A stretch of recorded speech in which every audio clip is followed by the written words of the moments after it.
क्योंकि काफ़ी different type के क्वेश्चन होते हैं कैंडिडेट के जहन में, आई से रिलेटेड, एग्जाम से रिलेटेड, कि आपको क्या लेके जाना चाहिए, क्या क्या चीज़ें रिक्वायर होती हैं उधर, वो क्या आपको प्रोवाइड करते हैं चीज़। एईओ सेंटर है, वहाँ पे स्पीकिंग कंडक्ट हुई थी। आपको डिपेंड करता है कि आपकी बुकिंग सीएनआईसी के थ्रू हुई हुई है या फिर पासपोर्ट के थ्रू हुई हुई है। नॉक किया डोर और अंदर गया था। फिर उधर एक मैडम बैठी हुई थी। पार्ट 2 स्टार्ट हुआ है। पार्ट 2 में उन्होंने मुझे क्यू कार्ड प्रोवाइड किया है, वो था पार्ट टेबल पे आपको सारी चीज़ें मिल जाएंगी। उसके बाद जो तीसरा पैसेज था वो मुझे क्वाइट डिफिकल्ट लगा था। ये था टास्क 1 और टास्क 2 था जो वो हमारा पेपर ऐसे आया हुआ था, क्योंकि आप लिसनिंग में क्या आप मिस्टेक्स कर रहे हैं, तो वो उस वीडियो का मैं डिस्क्रिप्शन में भी दे दूंगा लिंक। आप सबके लिए बेस्ट ऑफ लक। और अस्सलाम वालेकुम जी, welcome back to my YouTube channel and welcome back to a new video. Basically ये वीडियो होने वाली है हमारी आइल्स से रिलेटेड, क्योंकि मैंने रिसेंटली टेस्ट दिया आइल्स का, तो इस वीडियो में मैं अपना एक्सपीरियंस आपके साथ इंशाल्लाह शेयर करूंगा। क्योंकि काफ़ी डिफरेंट टाइप के क्वेश्चन होते हैं कैंडिडेट के जहन में, आइल्स से रिलेटेड, एग्जाम से रिलेटेड, कि आपको क्या लेके जाना चाहिए, क्या क्या चीज़ें रिक्वायर होती हैं उधर, वो क्या आपको प्रोवाइड करते हैं चीज़ें टेस्ट के दौरान। तो इंशाल्लाह जितनी भी इस तरह की चीज़ें हैं मेन वो इंशाल्लाह इस वीडियो में हम कवर करेंगे। क्योंकि एज अ कैंडिडेट मुझे भी पता है कि कुछ दिन पहले बंदा काफ़ी टेंशन में होता है कि पता नहीं क्या होगा, टेस्ट कैसा था, प्रीवियस जो टेस्ट हुए हैं वो कैसे हुए हैं। तो ये वीडियो इंशाल्लाह उसी चीज़ से रिलेटेड होगी। तो वीडियो करते हैं बस स्टार्ट, सो लेट्स गो।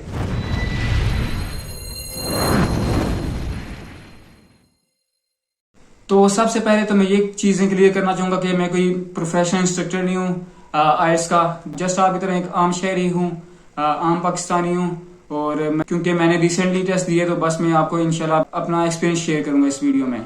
तो सबसे पहले मैं मेंशन करूँ तो मैंने जो बुकिंग करवाई थी वो करवाई थी एईओ की वेबसाइट के थ्रू, और तकरीबन 20 दिन पहले मैंने करवाई थी। उस वक्त जो फीस चल रही थी वो अराउंड 58,000 थी, और अब सुनने में है कि फीस इंक्रीज हो गई है, अराउंड 64,000 तक पहुंच गई है आइल्स एकेडमिक की, पेपर बेस्ड जो है।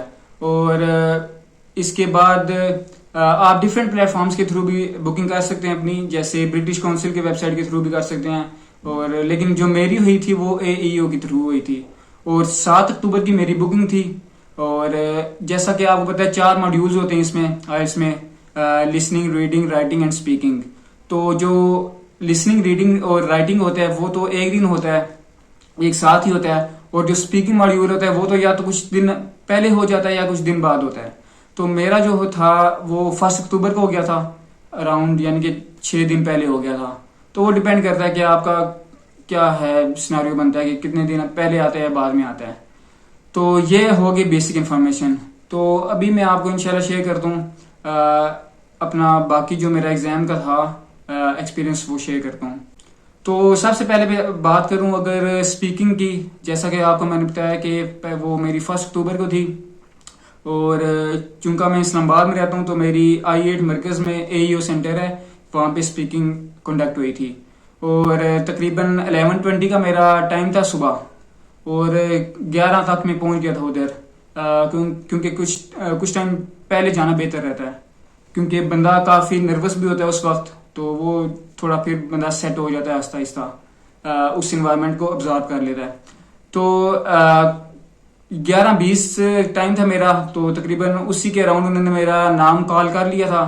और फिर मैं आगे गया हूँ तो उन्होंने मेरी जो बेसिक रजिस्ट्रेशन थी वो की है, पिक्चर वगैरह ली है, मेरा पासपोर्ट वगैरह देखा है। मीन्स आपका डिपेंड करता है कि आपकी बुकिंग सीएनआईसी के थ्रू हुई हुई है या फिर पासपोर्ट के थ्रू हुई हुई है।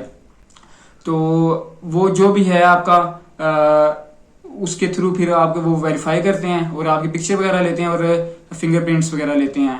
तो आप कोशिश करें कि पासपोर्ट सीएनआईसी दोनों ले जाएं तो बेहतर रहता है एहतियातन। कोई आपको कॉपी की जरूरत नहीं पड़ेगी, ना कोई और एडिशनल चीज की।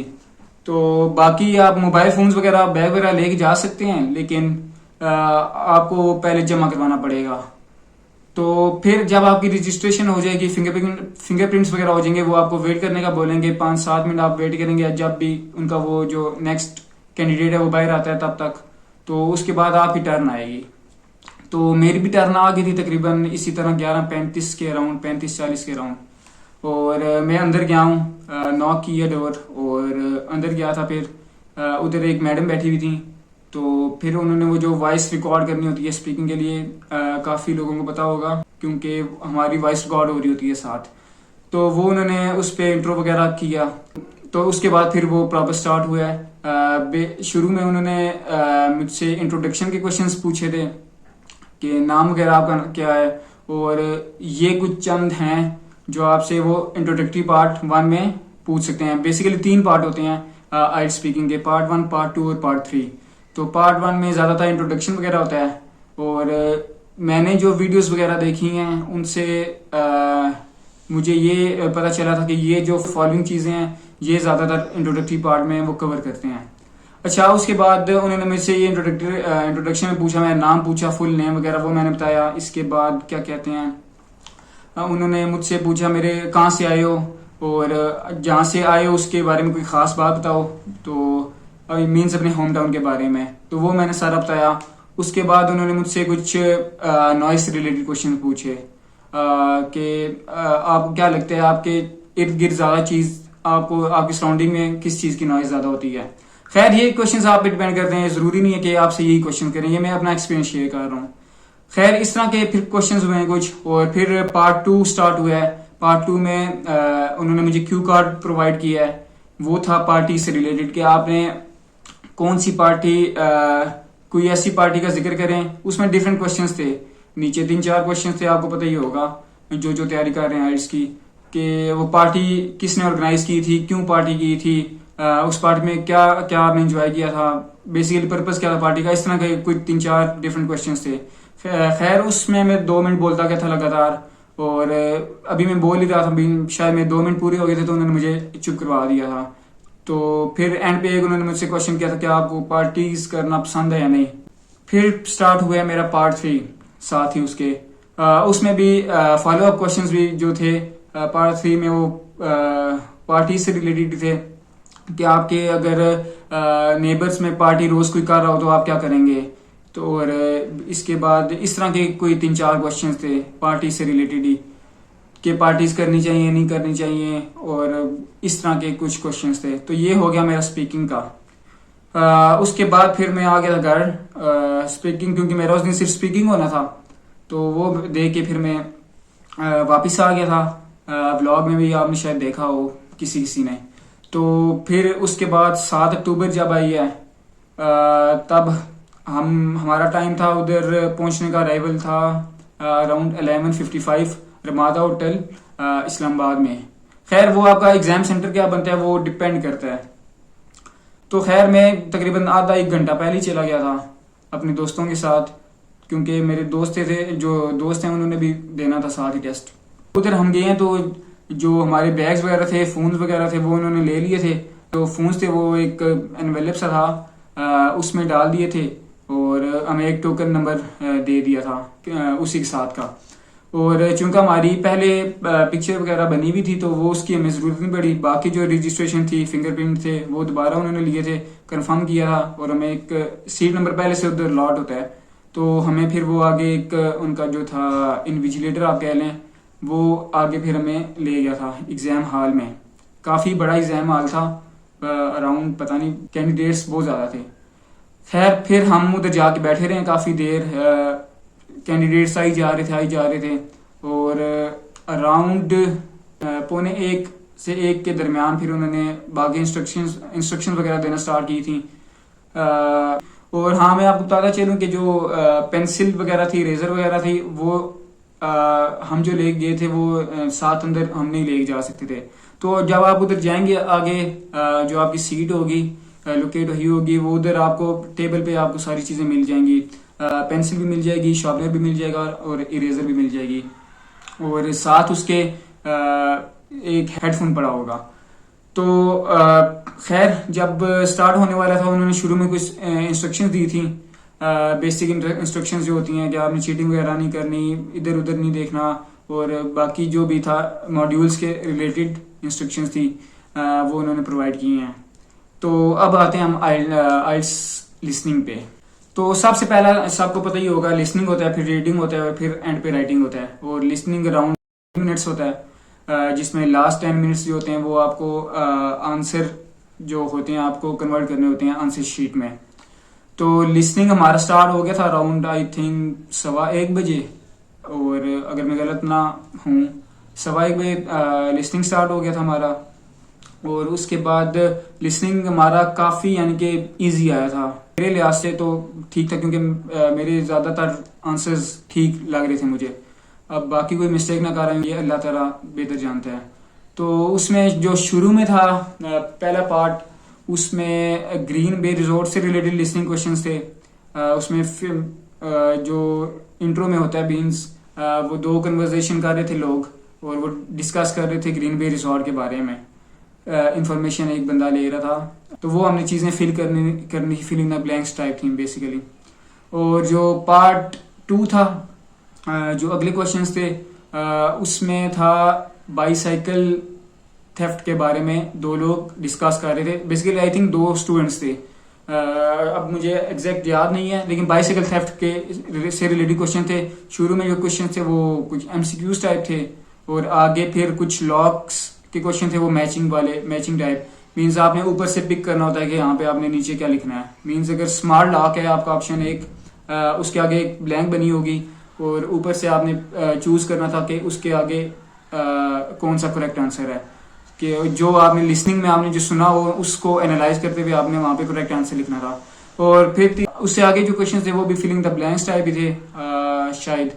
और जो एंड पे था वो एक चिंपैंजीज के बारे में कोई लिसनिंग कन्वर्सेशन हो रही थी, इंफॉर्मेशन थी, तो उसमें उसके रिलेटेड जितने भी आंसर्स थे वो हमने फिल किए थे। बहरहाल उतनी ज़्यादा लंबी स्पीकिंग नहीं थी, और हेडफोन्स उन्होंने हमें प्रोवाइड किए थे। और उसने पहले बल्कि चेकिंग भी वो प्रॉपर करते हैं, काफ़ी देर चेकिंग करते रहते हैं ताकि जिनका मसला हो तो वो पहले क्लियर हो जाए। तो उस चीज़ की आप टेंशन ना लीजिएगा कि किसी किस्म की आपको टेंशन हो सकती है। तो वो क्योंकि वायरलेस होते हैं हेडफोन्स, तो वो इतना मसला नहीं होता, बंदा इजीली मैनेज कर लेता है। बहरहाल पार्ट 4 में फिर वो चिंपैंजी से रिलेटेड कुछ थे क्वेश्चंस, इंफॉर्मेशन बेसिकली वो बंदा दे रहा था, वो हमने साथ साथ नोट करते जा रहे थे। और हाँ, पार्ट 1 में जो था वो 1 वर्ड और नंबर हमने पुट करना था, और पार्ट 4 में भी इसी तरह हमारा था 1 वर्ड और नंबर हमने उसमें लिखना था। तो वैसे ऐसा जो मैंने प्रैक्टिस की थी उसमें तो ज़्यादातर हम जो एंड पे होता है उसमें तो 2 और 3 वर्ड्स वाला होता था, लेकिन उधर जो हमारा आया था टेस्ट के दौरान वो उसमें 1 वर्ड और नंबर हमने पुट करना था, तो इसलिए वो आसान लगा था मुझे। लिसनिंग के साथ ही आपको फिर वो आपसे जो आपके बुकलेट्स वगैरह होते हैं वो आपसे ले लेते हैं। अच्छा, उसके बाद आते हैं हम रीडिंग पे। रीडिंग में आपको जैसे पता है 3 पैसेज होते हैं, तो उन्होंने बुकलेट्स वगैरह प्रोवाइड हमें किए थे, और जो आपकी आंसर शीट होती है वो प्रोवाइड की थी। बेसिकली वो लिसनिंग की बैक साइड पे आपका होता है जो आपने आंसर्स कन्वर्ट करने होते हैं। और रीडिंग में आपको टाइम नहीं मिलता कन्वर्ट करने के लिए, लिसनिंग में आपको एंड पे 10 मिनट देते हैं, लेकिन रीडिंग में आपको साथ साथ मैनेज करना पड़ता है। वो अब आप पे डिपेंड करता है कि आप कैसे मैनेज करते हैं। तो जो हमारा पहला पैसेज था वो नॉइज से रिलेटेड कुछ था, टॉपिक का उधर नाम नहीं गिवन था, बस वो इसी तरह पैराग्राफ गिवन थे, और उसमें ट्रू फॉल्स के क्वेश्चंस थे। इस तरह फिर मैचिंग वाले क्वेश्चंस थे कि फलां बंदे ने क्या स्टेटमेंट दी है, वो आपको पता होगा जो लोग तैयारी कर रहे हैं। तो उसमें इस तरह के कुछ क्वेश्चन थे, और I think filling the blanks पहले पैसेज में थी या नहीं, अब वो मुझे सही तरह याद नहीं है। बहरहाल वो ठीक था, इतना मुश्किल नहीं था। उसके बाद आते हैं दूसरे पैसेज पे। दूसरा जो पैसेज था वो रोलर कोस्टर से रिलेटेड था, उसकी हिस्ट्री वगैरह, उसमें भी कुछ एमसीक्यूज वगैरह थे, और उसमें ट्रू फॉल्स वगैरह नहीं थे ज़्यादा। उसमें फिलिंग द ब्लैंक्स और एमसीक्यूज का पोर्शन कवर हो रहा था। और उसके बाद जो तीसरा पैसेज था वो मुझे क्वाइट डिफिकल्ट लगा था सॉल्व करते, उसने टाइम भी ज़्यादा लिया था मेरा। तो उसमें वो कोई कॉन्टिनेंटल ड्रिफ्ट के बारे में था, मुझे एग्जैक्ट टॉपिक नहीं याद, अजीब सा कोई टॉपिक था, क्यों इसीलिए मुझे सही तरह वो याद भी नहीं आ रहा, और मुश्किल भी था। खैर उसमें यस नो और नॉट गिवन वाले क्वेश्चंस थे, और कुछ फिलिंग द ब्लैंक्स थे एंड पे, जिसमें आपने वो नीचे से वर्ड चूज करके ऊपर वो पैराग्राफ फिल करना होता है। उस तरह के रिलेटेड क्वेश्चन थे, और एमसीक्यूज उससे पहले थे, कोई 5-6 एमसीक्यूज थे जो आपने इंफॉर्मेशन ढूंढ के वो एनालाइज करनी थी कि कौन सा ऑप्शन करेक्ट है। तो वो थोड़ा डिफिकल्ट मुझे लगा है। और ये रीडिंग हो गया। तो रीडिंग आपकी होती है 1 घंटे की, तो उसी के अंदर आपने सारी चीज़ें कवर करनी होती हैं, आंसर कन्वर्ट करने होते हैं। अच्छा, उसके बाद फिर आपके वो शीट्स वगैरह जो होती हैं, वो बुकलेट्स वगैरह आपको दिए होते हैं, वो आपसे ले लेते हैं। और फिर आपकी आती है राइटिंग की बारी। और राइटिंग का भी आपको जैसे पता है कि वो 1 घंटे का होता है, तो उसमें भी आपने दोनों टास्क करने होते हैं। मैं एकेडमी की बात कर रहा हूँ तो टास्क 1 और टास्क 2 होता है। टास्क 1 में आपकी कोई यानी कि आपको कोई डायग्राम वगैरह दी होती है जिस पे आपने लिखना होता है, और जो दूसरा पार्ट होता है वो तो ऐसे होते हैं। तो अब राइटिंग पे आते हैं। उसका हमें टाइम गिवन था 1 घंटा। उन्होंने हमें क्वेश्चन पेपर, वो बुकलेट जो थी वो उन्होंने प्रोवाइड की थी। और जो मेरा आया था, जो राइटिंग टास्क 1 है, उसमें 2 लाइन ग्राफ्स थे, और उसमें मैन और वुमेन की एवरेज जो रिटायरमेंट एज थी, डिफरेंट 6-7 कंट्रीज थी, उनके वो कंपैरिजन हुआ था, तो उसके बारे में हमने लिखना था। ये था टास्क 1। और टास्क 2 था जो वो हमारा एग्री डिसएग्री वाला ऐसे आया हुआ था, जिसे हम ओपिनियन बेस ऐसे भी कहते हैं, ओपिनियन ऐसे जो होता है, तो वो आया हुआ था। और वो था कि आप एक ग्रुप और टीम एक्टिविटीज से स्किल्स ज़्यादा बेहतर होती हैं, या फिर जो है इंडिविजुअली काम करने से ज़्यादा स्किल्स इंप्रूव होती हैं।